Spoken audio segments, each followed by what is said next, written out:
Participate, engage, speak out, use your voice to be an effective advocate. The Voices in Advocacy podcast examines the diverse landscape of advocacy, exploring the ins and outs of building influence, driving change, and creating champion advocates. It's now time for the Voices in Advocacy podcast with your host, Roger Rickard. Hello and welcome to the Voices in Advocacy podcast. I'm Roger Rickard, president and founder of Voices in Advocacy, where we work with organizations to inspire, educate, engage, and activate your supporters by turning them into effective, influential advocates. And this podcast is dedicated to the art of advocacy. This podcast is for the people that work and engage in advocacy efforts for their organizations, be they corporations, associations, trade organizations, and nonprofit cause groups. And if you're one of these people that work to build grassroots advocacy and grow your community of advocates, then you are in the right place. Hey, we are proud to welcome a new sponsor to the show, Rap Index. So let's face it, today's advocacy arena is just plain noisy. Organizations are stretched. You need every advantage to make sure your issue gets the attention it deserves and your voice heard. The Rap Index is the best way to do just that by finding your stakeholders' relationships and engagement power. Get past the noise. Know who your people know. Go to Rap Index, that's RAP index.com, and tell them Roger sent you for a special offer. Hey, now let's get started. I'm very excited about today's episode. We get to meet Cody Lyon. Cody is the Managing Director of Advocacy and Political Affairs Programs with the American Farm Bureau Federation. He leads, directs, and implements Farm Bureau's national grassroots advocacy and political affairs programs, including the development and implementation of national strategic initiatives. He also directs the grassroots policy development process for the Farm Bureau. Cody, thank you and welcome to today's show. Thank you, Roger. Good to be with you today. Oh, it's great to see you again. Hey, I love to begin with this question.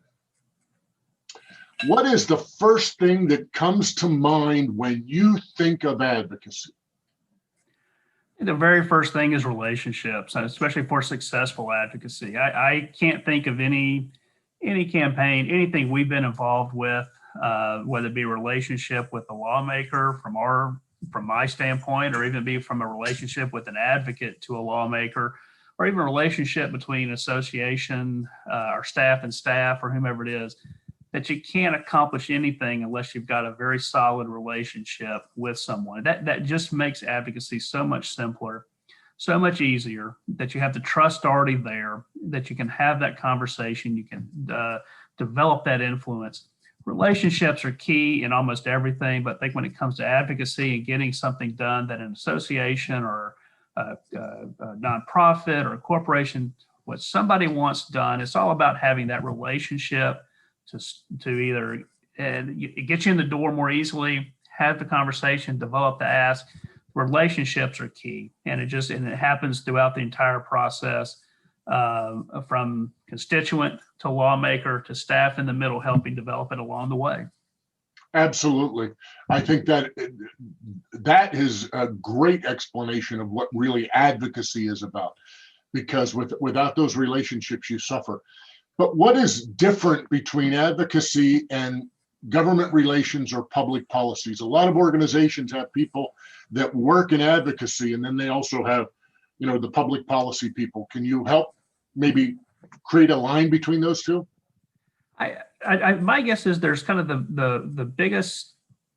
I boil it down to kind of staff versus maybe constituent and member of an association or farmers and ranchers that we have at Farm Bureau. Government relations staff or public policy staff do an outstanding job of kind of providing information, providing examples of what may happen on complex policy issues, providing background information, providing connections and contacts. And then our constituents, our farmers and ranchers, take that to the next step, and they are able to kind of show, this is what happens on my farm or ranch. This is a story that they can tell on how this issue will directly impact them.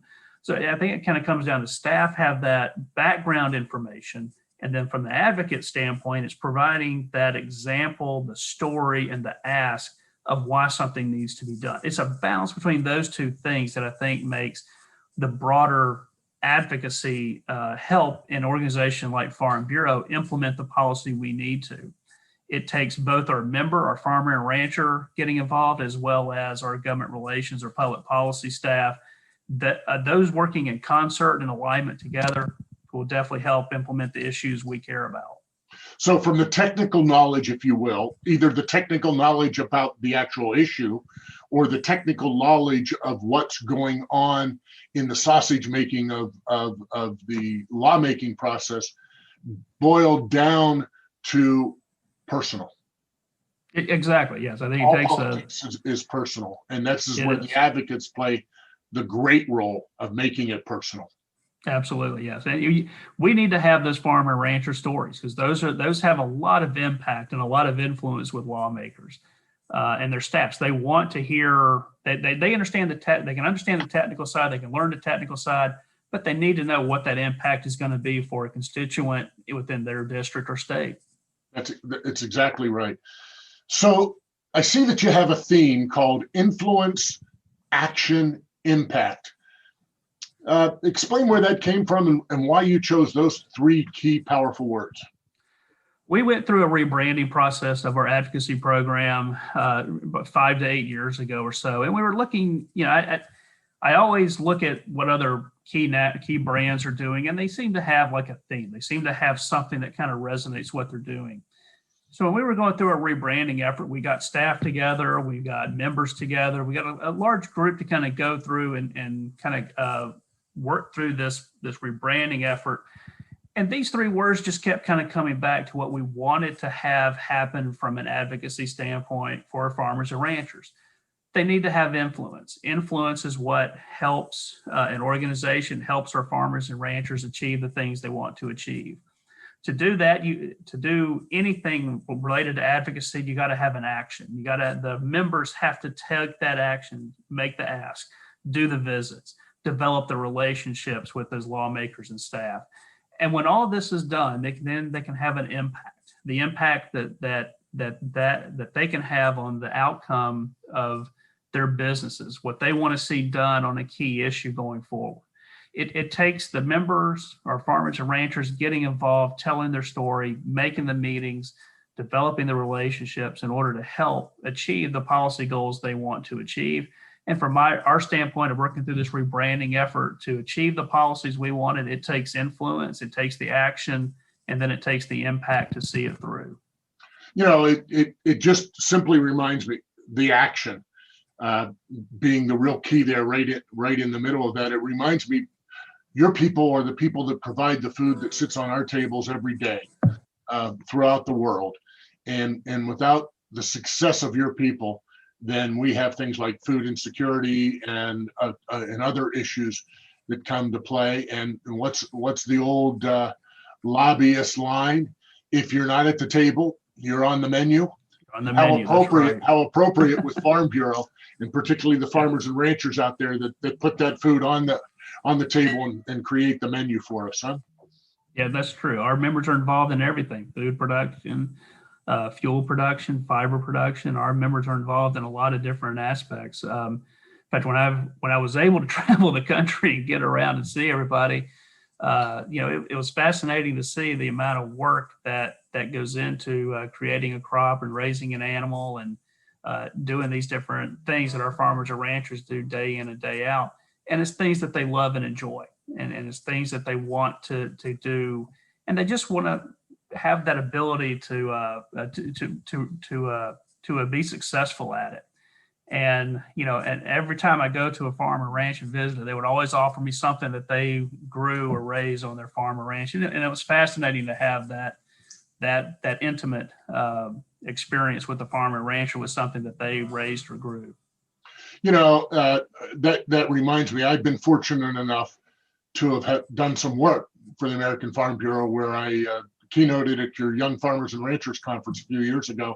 And then I've done work with some of the state federations and some of the different levels of groups within your organization.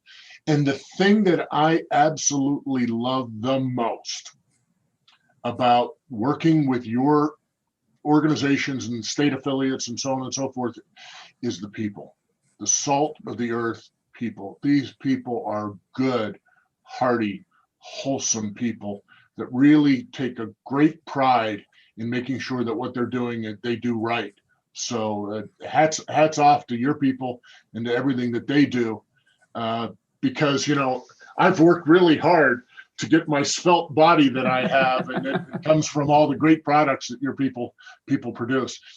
So I understand you have a thing called SAT. I think it's Strategic Action Team. Can you explain what this is for the audience?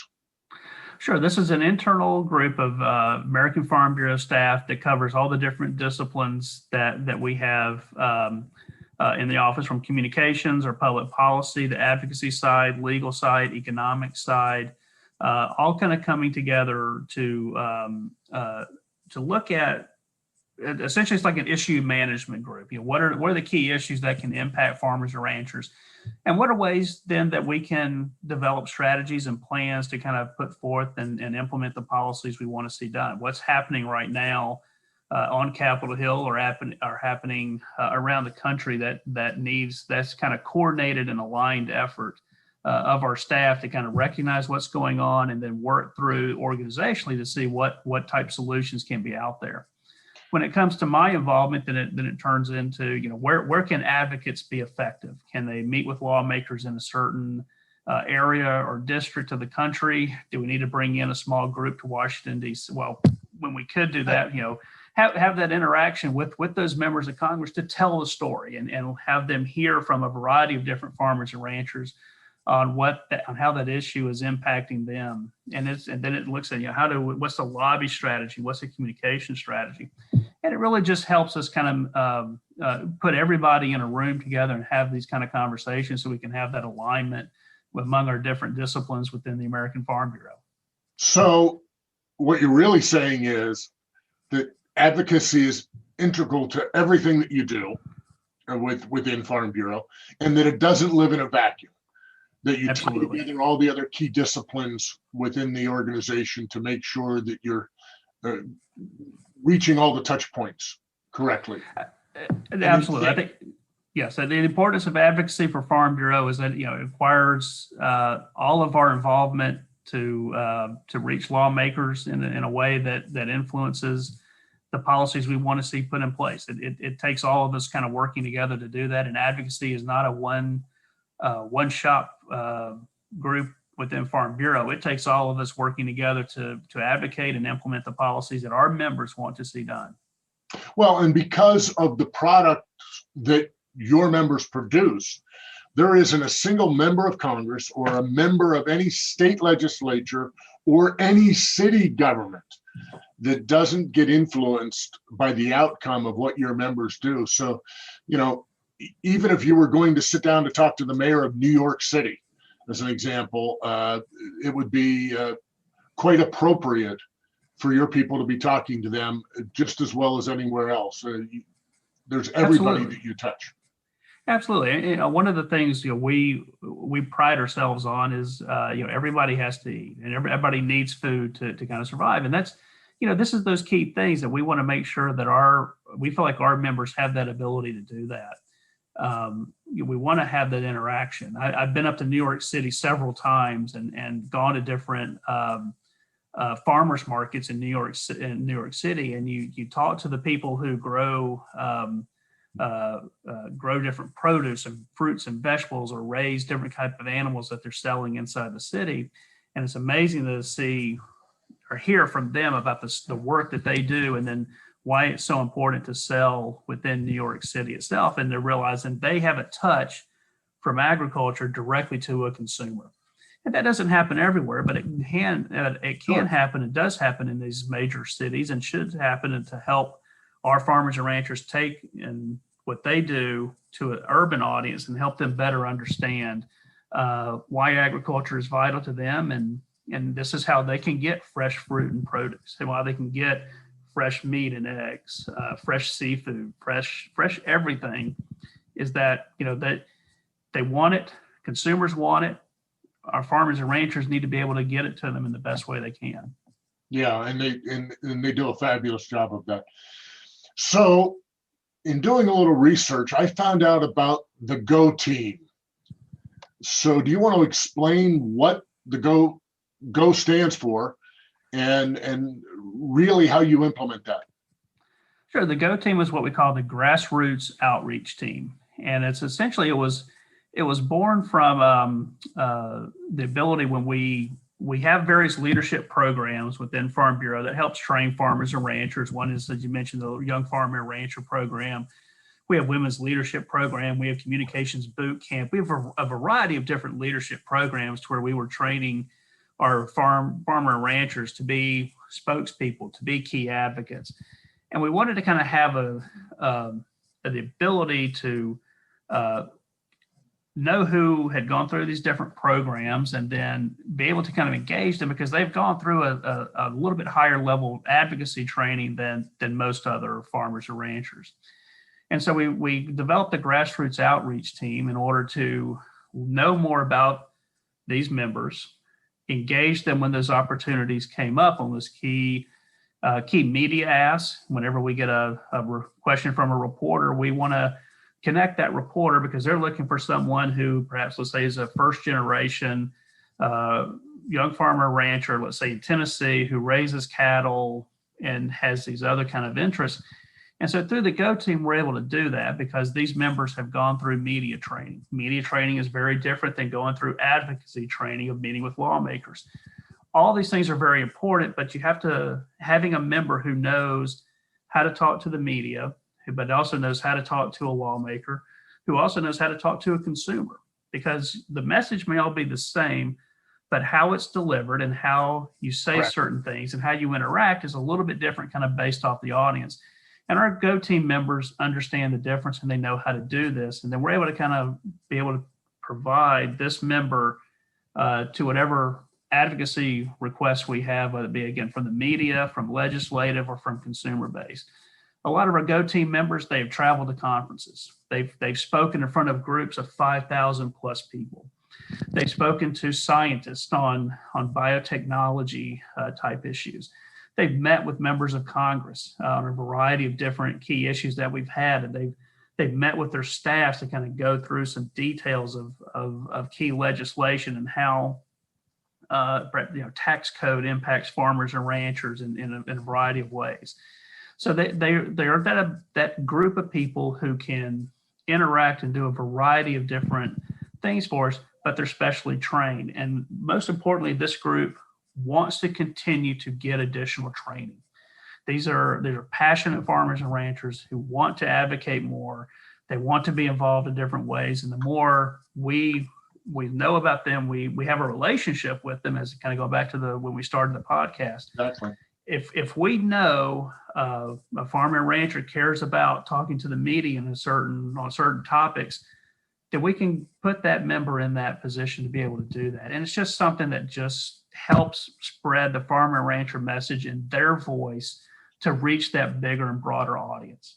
And that's really where advocacy comes into play from us, with that farmer and rancher voice is so key. As someone like myself that trains people to be better advocates, that works to try to engage people to be advocates, I have not seen an organization do as much work as you do to drill down, to give people extensive training in the different disciplines that you were talking about, be it with media or any of the others that you listed there. You folks do a fabulous job of that, and you get them extremely excited. And I gotta take a sidebar here and share a little story. And I think I've told you this off air before. I was at the Texas Farm Bureau and I was speaking to their youth leadership, and they had seen me speak before, and they told me do the exact same presentation. And I was just literally scared to death in front of teenagers who I thought would not pay attention to what I was going to have to say and how I was going to have to say it. And they were the greatest audience I've ever had. And I mean that sincerely. They were the greatest audience. They were engaging. They listened incredibly attentive, and then afterwards stood in lines to talk to me and ask other questions. And I got more personal handwritten notes from that audience than any other audience I've done. What that tells me is that not only the training that the American Farm Bureau does and how it trickles down to the state affiliates and what work they do, and how you're trying at a very young age to be able to get people to understand the importance of what advocacy means to their overall success and the success of the agriculture industry overall. You guys do a great job. So I wanted to really throw that out. I appreciate it. I will say our leadership, education, and engagement group at American Farm Bureau is outstanding. You mentioned our state farm bureaus; they are outstanding as well. They are. It is a partnership, in my view, with our state affiliates. They do such a great job of working, coordinating with the American Farm Bureau, working with the farmers and ranchers on the ground. We would not be as successful as a federation without the work of our state farm bureaus and us working in concert together.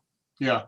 So with that, and you've got your Go team, and you've identified people, and you're training them, and you're really building them up quite a bit. How do you find additional advocates then?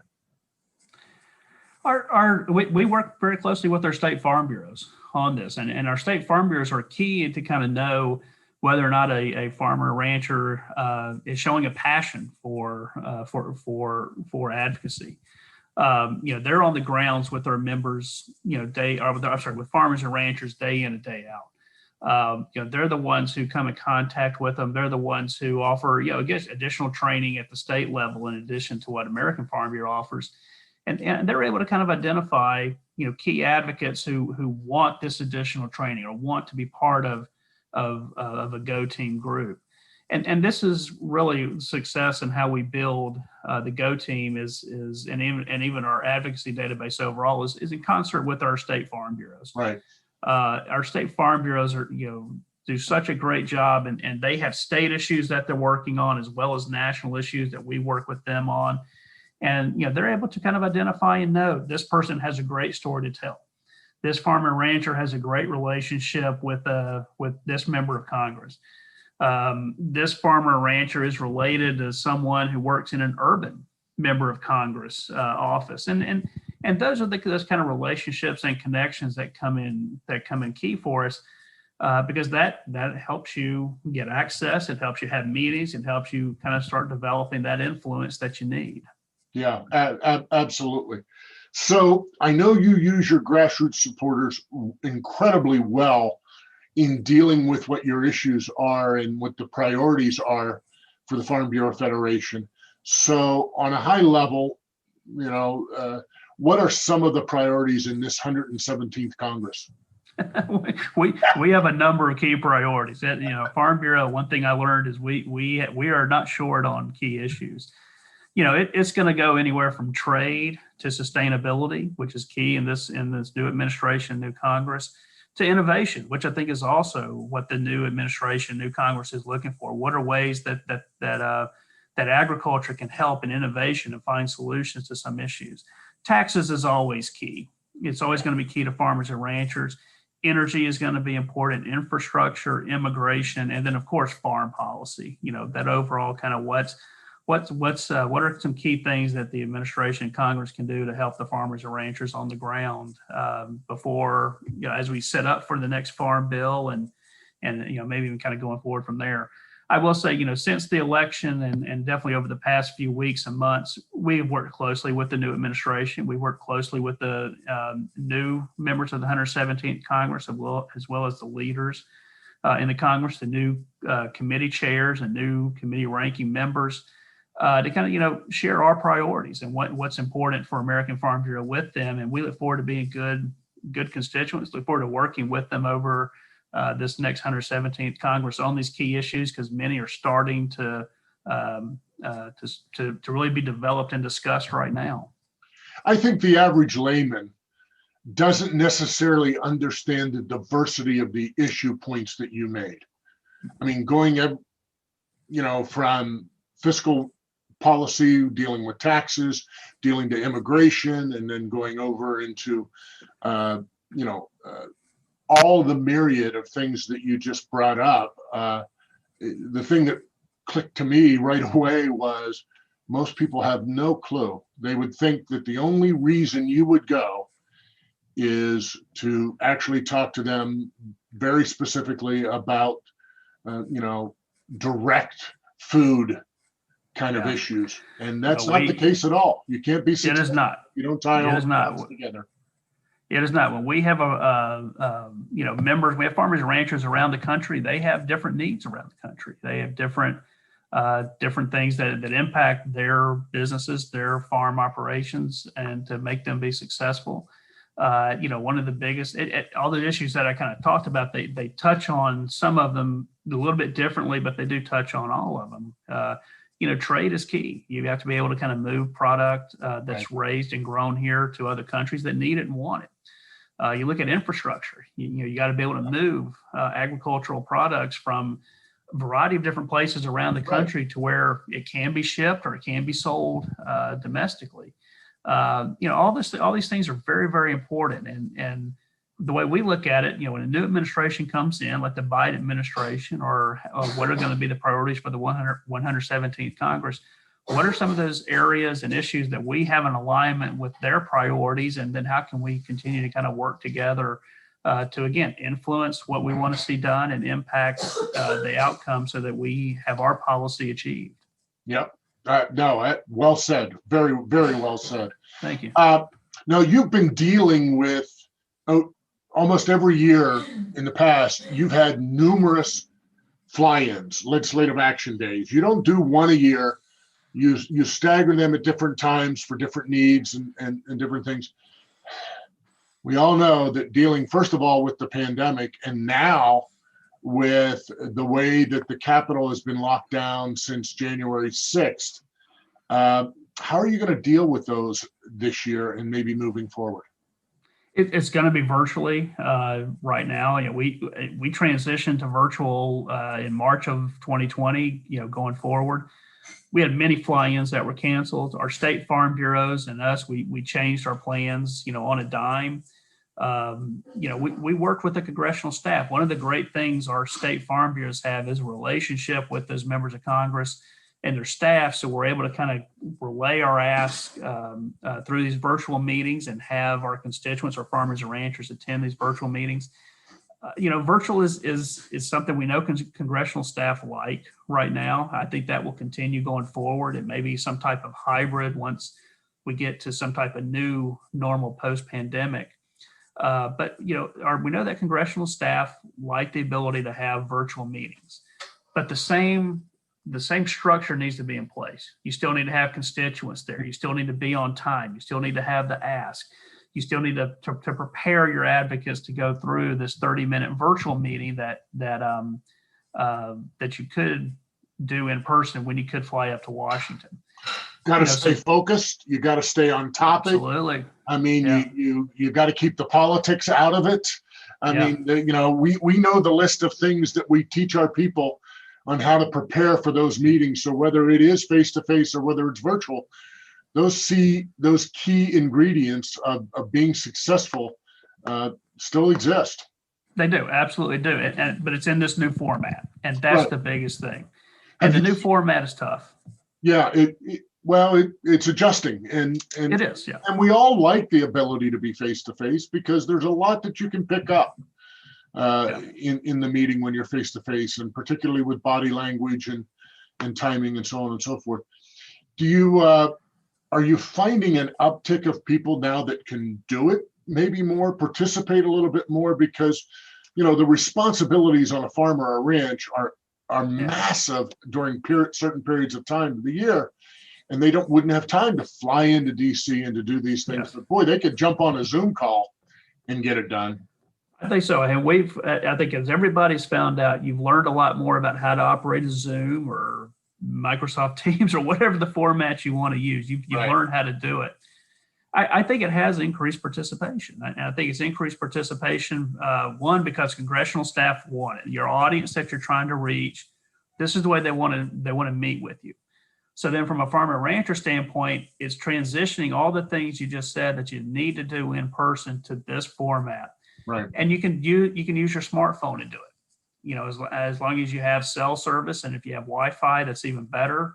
But you have that ability to then connect with the staff, or with groups of farmers and ranchers, connect with the staff through a virtual setting, and you don't have to come to Washington to do it.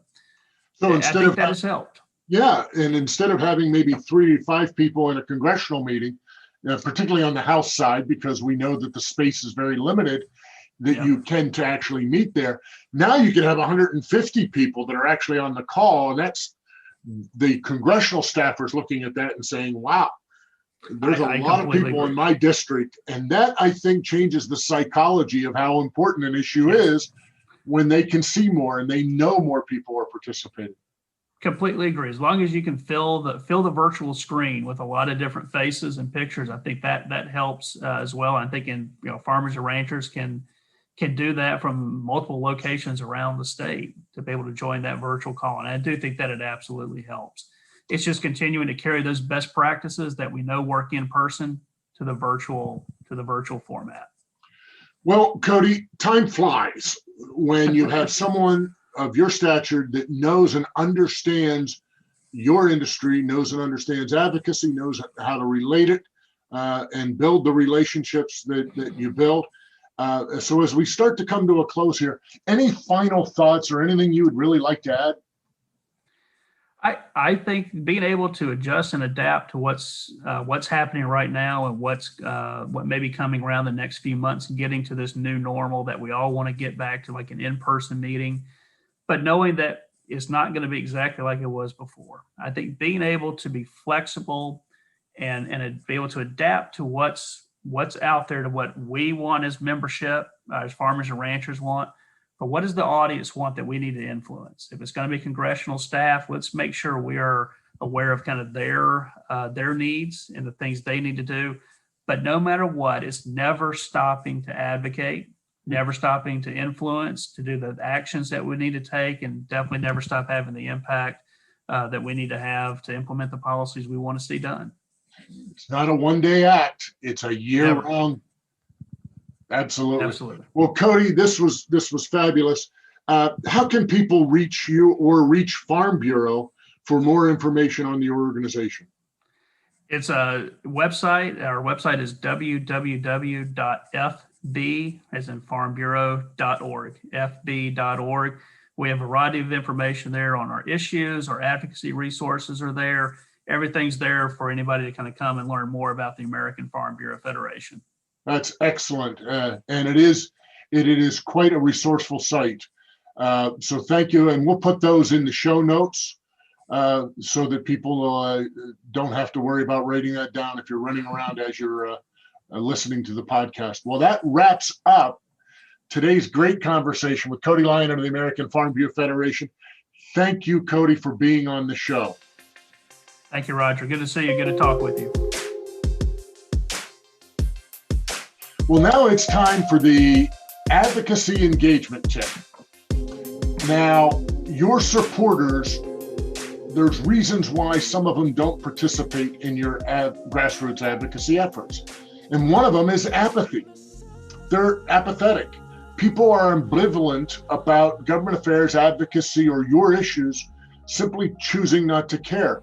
They require inspiration to act, not merely a "we need you to do this" call to action email. And you heard it from Cody of how they interact with all that and train them. And I think that eliminates a lot of that apathy. So they need to be communicated in ways that touch both their head and their heart to be motivated into action.